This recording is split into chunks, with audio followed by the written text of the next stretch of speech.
quadrado. Sonhei há muito tempo com isso aqui, né, neguinho? Cê lembra nós no tapete da sala?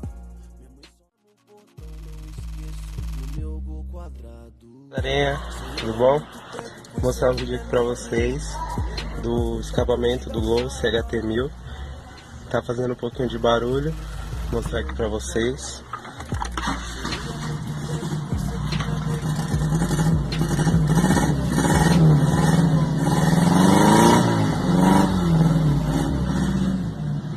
Agora, se vocês quiserem fazer um barulho aí, vou mostrar o que vocês fazem.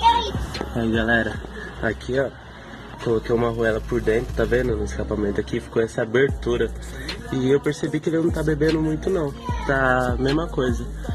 Tá econômico, sendo 1.0, normal. Não tá bebendo mais nada. E tá fazendo um barulhinho gostoso. Aí. E aí?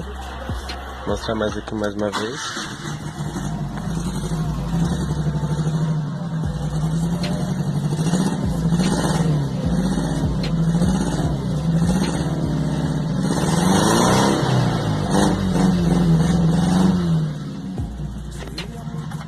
E aí galera, gostaram? Se inscreve aí no canal, deixa um joinha aí, compartilha com os amigos aí. Valeu, tamo junto.